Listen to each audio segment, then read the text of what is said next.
welcome to the Single Girl's Guide to Life, your weekly guide to single life living in your 20s and 30s. I'm Chantelle the coach, a quarter life and confidence coach, helping women to embrace that single status of theirs, bringing single women together and celebrating all things solo life, living on your own, dating, anything that you're experiencing, quarter life crisis as a single millennial woman. And in today's episode, I want to discuss the start of 2022 because it's been brewing on the podcast. It's been a hot topic of conversation within the chats we've had, within the book club we've had. But realistically, we are looking at the start of 2022 and really making the most of it. And we are a week or two in now, and there was that delay. There was that awful delay of New Year's Day being on a Saturday. So everything kind of got shoved towards the Monday as a way of going, well, I'll start the year then with the good stuff, which isn't a problem. It just, causes a little bit of a stoppage when we're first trying to get going, get some momentum. Then it was the bank holiday Monday. So it wasn't even like many people were back at work. I know some of you were. I saw that on the Instagram poll. Don't fear. Apologies, you had to be in work on a bank holiday. I remember that from my theatre days, and it's so difficult when you're doing it because everyone else is off. But it might have got you back into focusing on your goals more if you were getting back into routine and getting sorted in that way. However, a week or two in, things are starting to get tested a little bit. We know statistically that New Year's resolutions don't actually last. A very, very small percentage actually achieve their New Year's goals, and a lot of people give them up by around mid-February because they've just run out of steam. Now, 2 weeks in, you may still be going full throttle, which is fab, and that you've kept it up, you're feeling good about things. If you heard the podcast before, you'll know that I said to start in December, bringing up the habits and the systems. And I want to delve into that a little bit more at the moment in case you haven't fully started yet, in case you need a little bit of an oomph or you need to prepare for the dip in motivation. Because at the moment, some of your goals you're not going to be seeing any results for. And that makes things sometimes really difficult to continue with because particularly if we're going for a weight or fitness goal, in that sense, you're thinking, I want to have lost this by then, or I want to have been running like this, or want to be as strong as that. It takes a lot longer than we anticipate. It takes a lot more consistent effort than we might have realised. And so 2 weeks in, maybe you're still going, but in another 2 weeks, in a month's time, when it doesn't feel like there's a lot having happened, you might be like, but there's no difference. And I feel like I'm putting in all this effort, but it's not there yet. And if you saw any of the, transformation style ones, the truth is that there wasn't a lot to see in the first month, 2 months, 3 months, if that's a goal you're going for. And it doesn't have to be something visual. It can be a skill you're building up. It could be something that you're looking to develop. But it doesn't happen so much as quickly as we expect.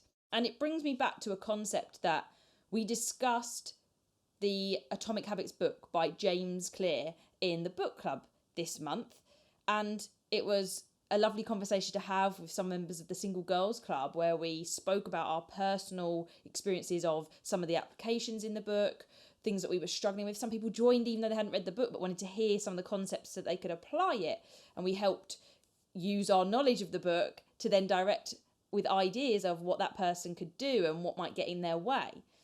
And talk of social media was pretty heavy in terms of people wanting to spend less time on their phones, but finding that the boredom kept them hooked on apps, social media apps, dating apps sometimes. It was the boredom of sitting at home on your own, but wanting to connect with someone led you to then going on dating apps when realistically you weren't really necessarily looking to date, or it wasn't really what you wanted to be doing. It was just that it filled the time. And so we discussed ways to look at that. With one concept within the book that I forgot about and didn't mention at the time, but since has come back to me, is the idea of the ice cube, in that if you've got an ice cube, it doesn't melt until it's at a particular degree, but as the temperature rises, say, so the temperature continues to rise 1 degree, 2 degree, 3 degree, and you don't necessarily see anything happening, but it's only at a particular melting point that you actually then see the ice cube starting to melt. And it's that visual that James Clear describes that really gets me with the idea of goals, progress, in particular skill, and not seeing the result when you've got to wait for that delay before you see anything. So I am going to the gym every day. If you've listened to the podcast, it's not for weight goals per se. Lovely if that happens, but realistically, just would like my clothes to be a little less tight, having had an operation over summer, and they are a little bit tighter. But also, having left my job, I also see the gym now as something to give me structure to my day, a reason to leave the house. But I still have to commit to that, and doing that is important to me to keep my mental well-being up. But now, because I'm going to the gym, I am like, oh, I do want to be lifting more, or I want to be able to do a leg press with more. So having those benchmarks is important to start with, because I've never been in a gym before that. I didn't really know what it involved and how it worked, other than just, I thought there was lots of machines. And now it's very much like, oh, interesting. I can push myself in lots of different ways here, but I have got to show up consistently, and I can't just suddenly leg press 100 or 120 or anything like that. I've got to build up from where I am now to later, and it is going to take 3 rounds of 10 reps and another 3 rounds of 10 reps, and doing that a couple of days or every day, whatever it happens to be. It's not going to be suddenly that I can do those things, and I can't also just focus on that one. But there is a balance to be had there. Within the concepts of the book, I read Atomic Habits a long time ago. I would say it was one of the first personal development self-help books that I read, and it was before the lockdown, the very first lockdown we had, that I started to implement some of these things. I would say it was the winter of 2019 or so, when I had moved back home. It was finding routine again, and it was developing structure, and it was working on things that mattered to me at the time.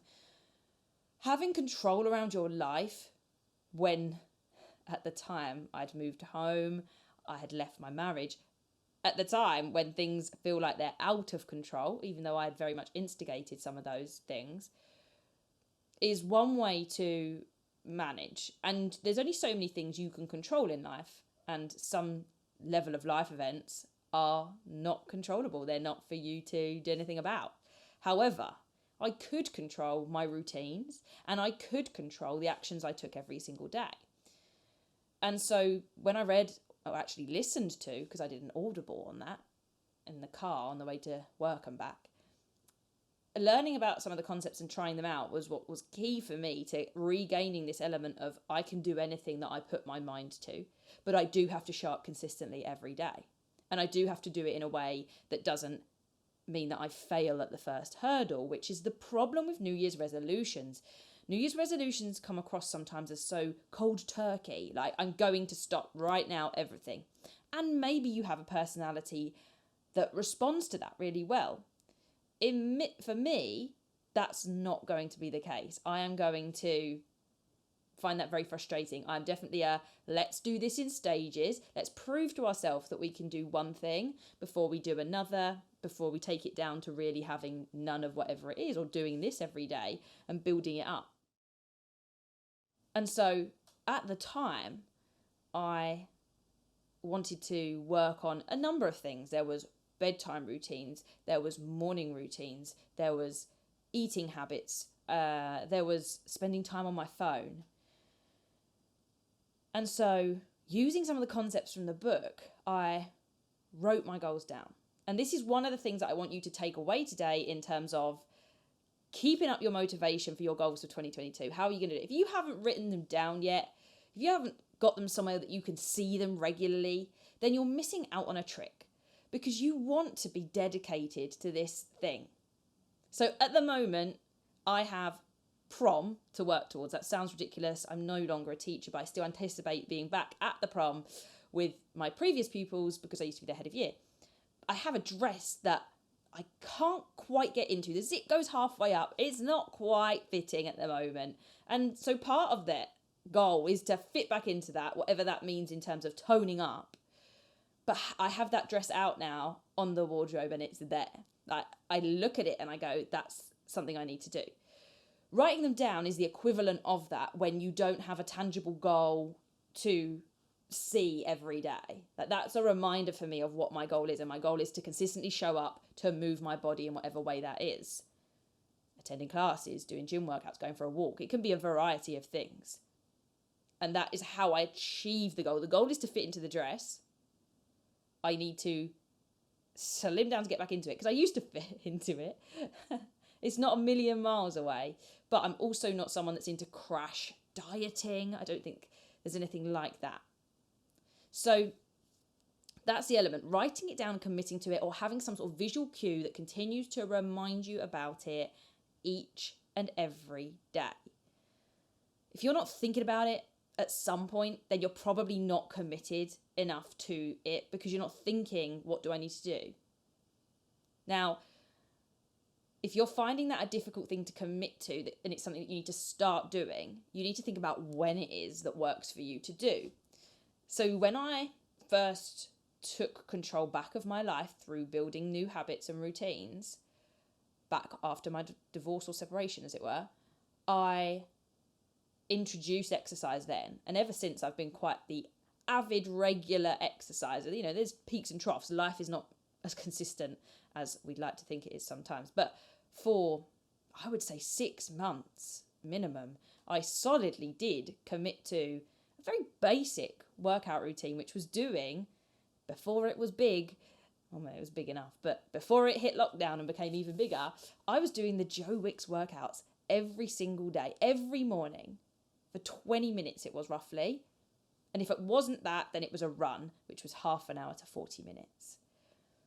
And the goal, there was no specific goal for like getting into a dress or anything like that. It was literally, I want to be exercising. Initially it was 3 times a week. Then it became like pretty much every day, 5 times a week. So you can see the kind of goal building up. It was important to me that I did that first thing in the morning. I did the thing that mattered most to me and that I felt would have the biggest impact in the morning, even though that's really hard. I think it comes down to some personality, but I find it more difficult to motivate myself in the evening. If I have done a day of work, hell, am I going to find it easy to come home and be like, oh yeah, and I'm going to do that 20-minute workout. Some people like that as part of an evening routine. I'll do my 20-minute workout, I'll have a shower, I'll wind down for bed. And food was probably before that sometime. But for me, it was knowing what worked best for me. And so I would leave my gym clothes, and I would just do it in my bedroom until it got hot in the summer. But I would leave that clothing out so that when I woke up in the morning, there was a book to read or a journal to write in, and then I would usually meditate as well, a concept that comes from the 5 a.m. club in my kind of applied version of that. So that was another way that I did it, but it was having those visual cues, it was having the reminders around, and if not, writing it down somewhere that you can see so that you can know that that's what you're working on, that you need to do it, that the action needs to be taken in order for it to happen. Now, the other second thing that I want you to think about if you're finding motivation difficult or you're starting to, flail with some of the effort level is finding some way to hold accountability. And you can do this in a number of ways. If you have someone around that is doing the same thing as you, whether it's directly the same goal or they're just taking the same action, or if they're just working on their own personal goals and they're happy to share that with you, then find an accountability partner like that. Someone that you can either share and be like, I did it today, have you done it today? Whether that's the exact same goal or just a different goal. Find a group that are doing that same thing. If it is an exercise goal, then running groups makes sense. But you can also just find groups within your friendships that are doing the same thing or a similar thing. Someone to share their successes with that at least has some level of interest in what you're doing and maybe can get something out of it too by sharing their successes with what they're doing. Not only does this serve your goals, but it serves your friendships and relationships. Because so often we think we need to do everything on our own.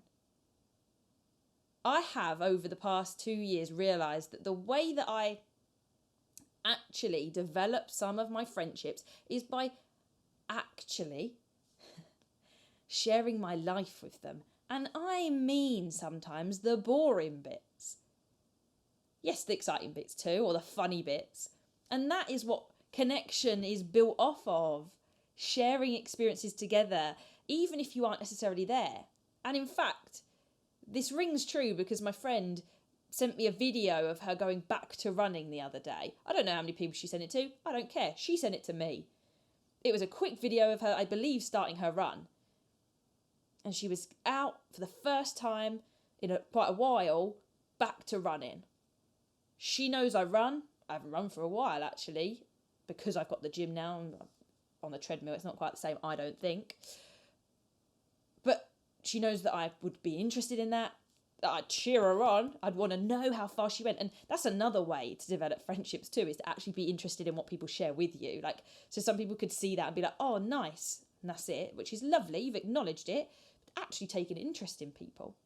No, that's a slight tangent of goals and habits, but it's an important point to make about friendships, especially in single life. But that's how you can utilize the habit element to develop that side of things. It's something that we forget. Life is about, to some degree, social connection and having experiences with others. And it doesn't have to always be, oh, I need to go on a holiday, I need to go around a girls' weekend to create a memory or to feel part of someone's life. Actually, telling someone the little mundane things that were important to you, that were a little bit of delight, were a bit funny, is important. That's how you then talk about it more, you share your difficulties, you get encouragement. That's what I gave to my friend when she shared that, because she was like, oh, it's going to take me a while to get back to this, get back to 5k under half hour, I think it was. And I was like, that really doesn't matter. The fact that you've got out and run, that's it. Like, you're going, you've started. And it's finding people like that. It only has to be one person. It doesn't have to be every day. You know, it could be every couple of days to make sure, oh, have you done it for a few days? Or when's your next run? You know, taking that interest for them and then hopefully getting that back to if they've got a goal. And if you don't have someone like that, you don't feel that you want to take that risk to reach out and kind of partner like that. My friend didn't message me saying, hey, do you want to be partners? Do you want to hold each other accountable? You can do that. It's absolutely fine. But just so happens that they don't, but I can at some point say, oh, how's your running going? Topic of conversation. But if you don't feel confident in that, or you don't feel that you have those people around, then post it on social media. Give yourself something that, you know, people could watch and later they could ask you about it. Even if they don't actively, if you set your goals and literally write it as one of those posts that says, by the end of January, I want to be able to do this. And not everyone will respond to it. Obviously, you can see potentially like Instagram stories, how many people have seen it. But you'll notice over time that a couple of people that are interested because they are runners themselves, it's running, or whatever it is you're trying to do, will send you a little emoji reaction when it comes through. Or will even say, nice, that looks great, especially if you then do it by a certain time.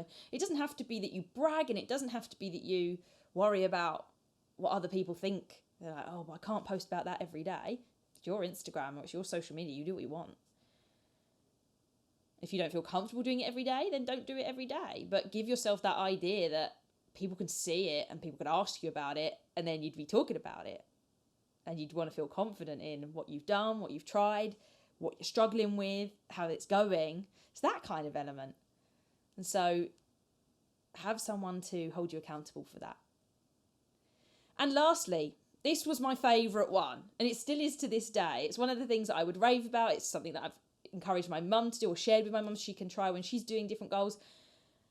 And it is a visual representation of your progress.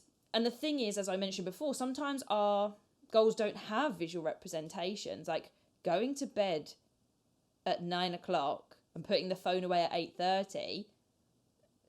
There wasn't anything, I could write that down in words, but I couldn't see that I was doing that every day.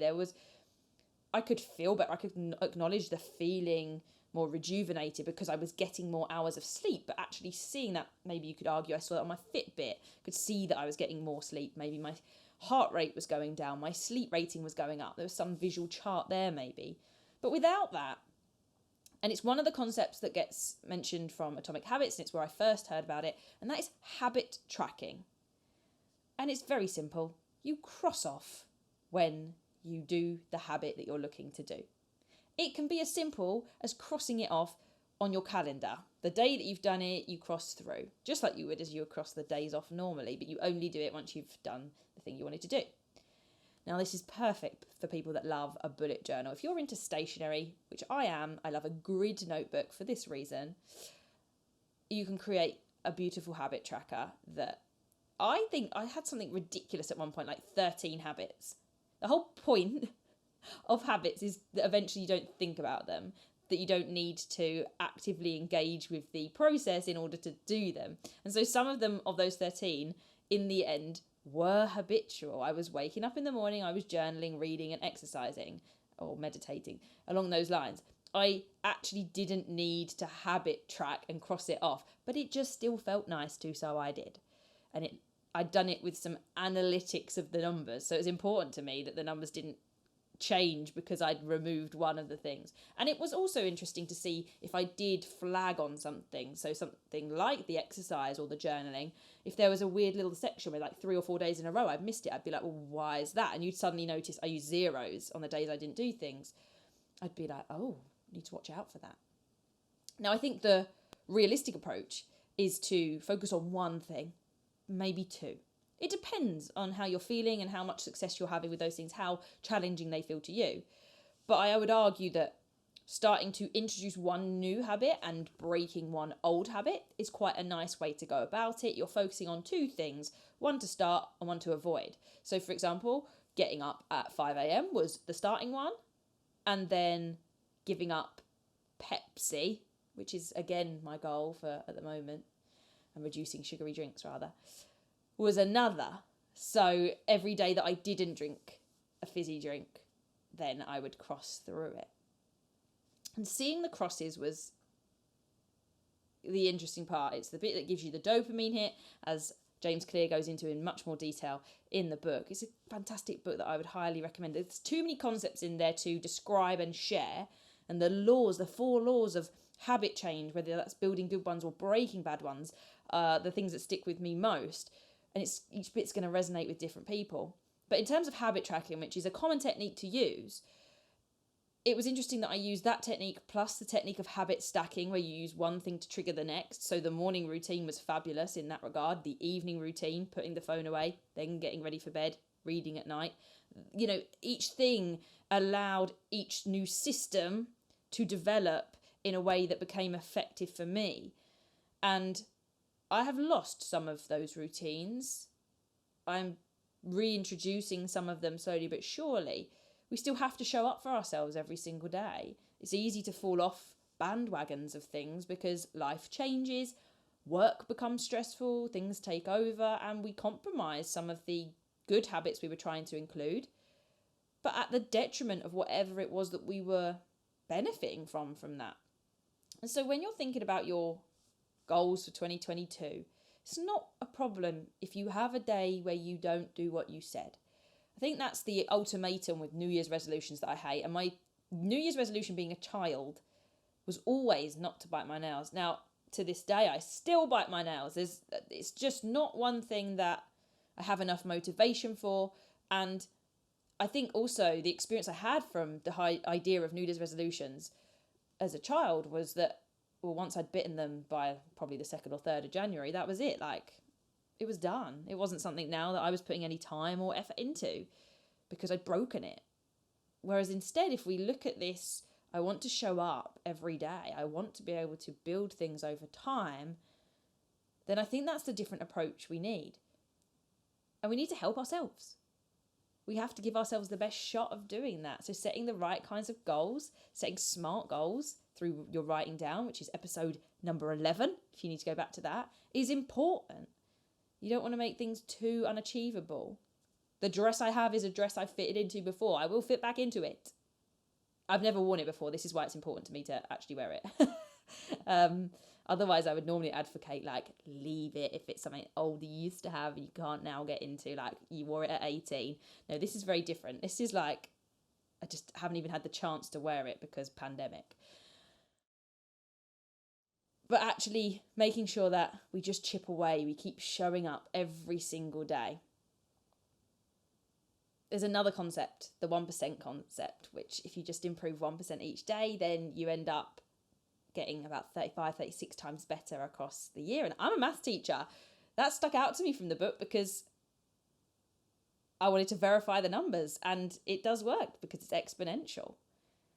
You're getting 1% not of your original, you're getting 1% of your original plus 1%, and then the next day you're getting 1% of your original plus 1% plus 1 and a bit percent, and it accumulates over time, which is why it all takes time. You have to be consistent. Get visual reminders so that you don't forget. The visual reminders are there to get you consistent, because the visual reminders remind you need to do it, and then you hopefully are doing it. The habit tracker is a way of ticking it off, giving yourself a rewarding experience for doing something. And the accountability partner is there to give you enthusiasm, encouragement, and ask you, are you still doing that? I haven't seen that on your social media, or you haven't sent me anything about it yet. It's not their job to completely hold you accountable every single day necessarily. That's usually what like coaches can be for, if you have something like that daily, or like PTs and things like that. But if it's a friend, then they can just check in with you, see how it's going, and then you'll feel that like, oh God, I haven't done anything and I don't have anything to say. You have that, especially if you've both said you are going to do something. That feels like you're letting them down if you're not doing that bit. So there are some tips to get you continuing with 2022 in a positive manner.